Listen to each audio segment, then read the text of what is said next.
আসসালামু আলাইকুম। এখন দেখবেন সংবাদ শিরোনাম।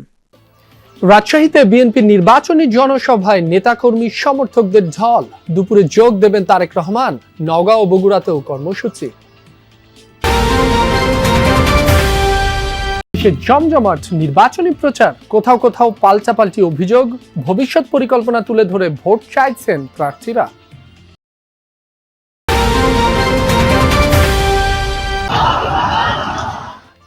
শেরপুরের সংঘাতে জামায়াত নেতার মৃত্যুতে সরকারের উদ্বেগ, সব দলকে শান্ত থাকার আহ্বান, এলাকায় থমথমে পরিস্থিতি। চট্টগ্রামে গভীর নলকূপের গর্তে পড়া শিশু মৃত্যু, 4 ঘন্টা পর উদ্ধার করল ফায়ার সার্ভিস। এতক্ষণ দেখছিলেন সংবাদ শিরোনাম, এখন দেখবেন বিস্তারিত। রাজশাহীতে আজ নির্বাচনী সমাবেশে যোগ দেবেন বিএনপি চেয়ারম্যান তারেক রহমান। এরই মধ্যে রাজশাহীতে পৌঁছেছেন তিনি। প্রথমে হযরত শাহ মখদুম রহমতুল্লাহ আলাইহির মাজার জিয়ারত করবেন তিনি।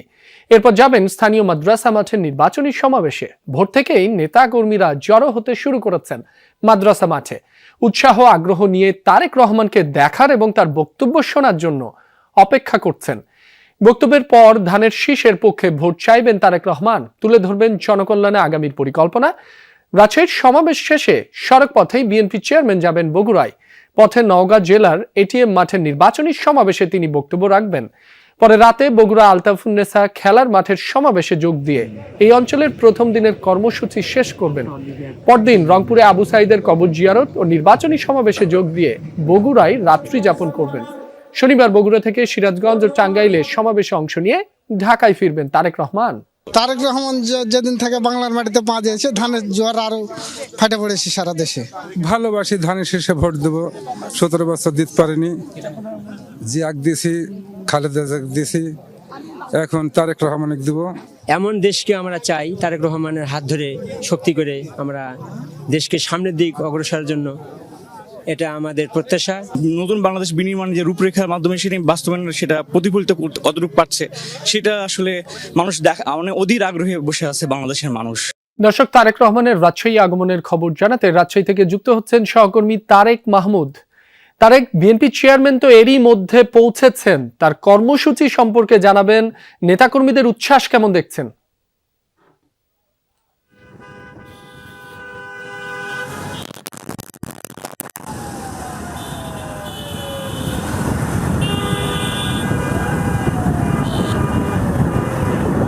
এখন তিনি মাজারে কিন্তু যাচ্ছেন, সেই মাজারে গিয়ে তিনি মাজার জিয়ারত করবেন এবং সেখানে কিন্তু তিনি পৌঁছে তারপরে মাজার জিয়ারত শেষে দুপুর এই 2টায় কিন্তু রাজশাহীর যে মাদ্রাসা মাঠ রয়েছে, সেই মাদ্রাসা মাঠে জনসভায় তিনি যোগ দিবেন।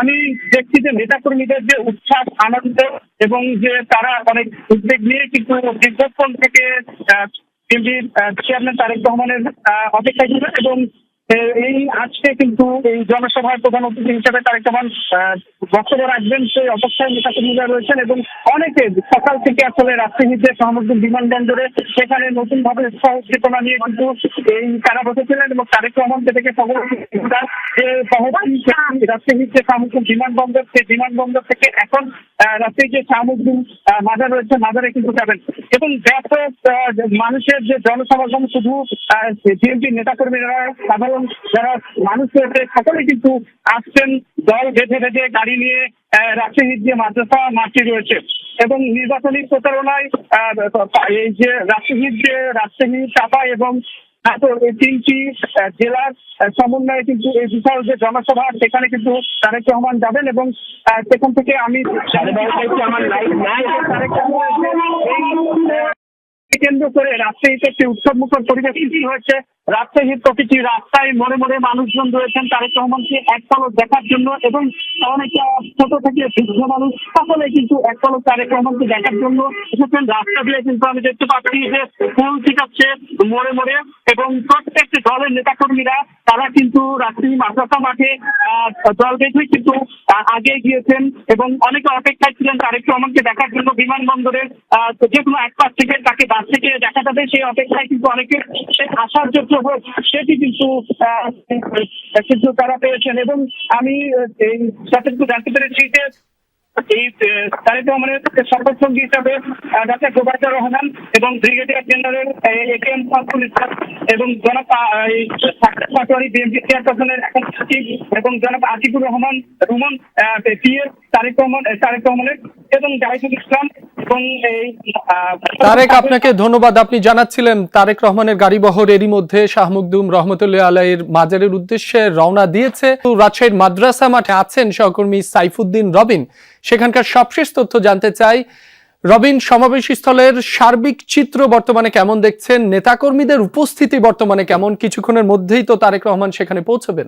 রাব্বি, অনেকটা বলা চলে অনানুষ্ঠানিকভাবেই সমাবেশ শুরু হয়ে গেল এবং নেতাকর্মীরা ব্যাপক যে উপস্থিতি সেটি বেলা যত গড়াচ্ছে সেই উপস্থিতিটা বাড়ছে, বা সময় যতক্ষণ যাচ্ছে ততই উপস্থিতি বাড়ছে। মূলত বিক্ষিপ্তভাবে বিচ্ছিন্নভাবে নেতাকর্মীদের এই উপস্থিতি রয়েছে এই মাদ্রাসা মাঠের আশপাশের বিভিন্ন এলাকায়, সড়কে।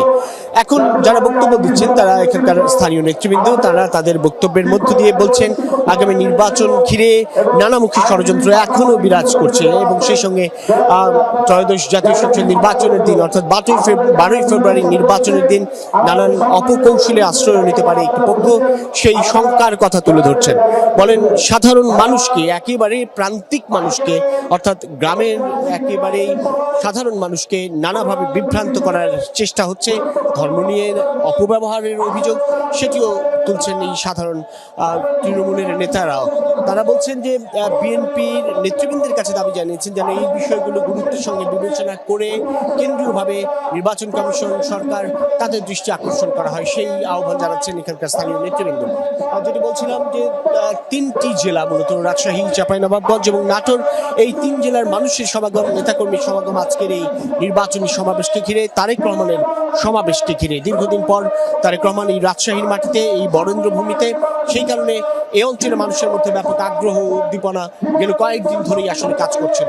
তারা অপেক্ষায় আছেন এক নজরে সশরীরে বা মুখোমুখি দাঁড়িয়ে তারেক রহমানকে দেখার, নিজেদের এলাকায়, নিজেদের মাটিতে, এবং সেই সঙ্গে তারেক রহমানের বক্তব্য শোনার, দেশ গড়ার জন্য কিংবা স্থানীয় মানুষের জীবনযাপনের উন্নয়নের জন্য, দরিদ্র মানুষের উন্নয়নের জন্য, কৃষকের উন্নয়নের জন্য বিএনপির কী ধরনের পরিকল্পনা রয়েছে সেই সব কথা শোনার জন্য তারা অপেক্ষায় আছেন। এবং বিএনপি চেয়ারম্যান তারেক রহমান দুপুর 2টা নাগাদ এই মাদ্রাসা মাঠের সমাবেশে যোগ দেওয়ার কথা রয়েছে। এর আগে হযরত শাহ মখদুম রহমতুল্লাহ মাজার জিয়ারত করে তিনি এখানে আসবেন। এরপর এখানকার সমাবেশ শেষ করে নওগাঁয় সড়ক পথেই এবং নওগাঁর সমাবেশ শেষ করে তার নিজ পিতৃভূমি বগুড়ায় আলতাফুন্নেসা খেলার মাঠের সমাবেশে যোগ দিয়ে সেখানেই আজকের রাত্রি যাপন করবেন তিনি, অর্থাৎ বগুড়াতেই। এরপর আগামীকাল এবং পরদিন টানা 3 দিনের কর্মসূচি বিএনপি চেয়ারম্যান তারেক রহমানের এই অঞ্চলে। রবিন, আপনাকে ধন্যবাদ। 8ম দিনের মতো নির্বাচনী প্রচারণায় সারা দেশে ব্যস্ত সময় কাটছে ত্রয়োদশ জাতীয় সংসদ নির্বাচনের প্রার্থীদের। সকাল থেকেই কর্মী সমর্থকদের নিয়ে মাঠে নেমেছেন প্রার্থীরা। প্রত্যেকেই নিজ নিজ নির্বাচনী এলাকা চষে বেড়াচ্ছেন। প্রতিটি অলিগলিতে ভোটারদের দাঁড়ে দাঁড়ে গিয়ে চাইছেন ভোট।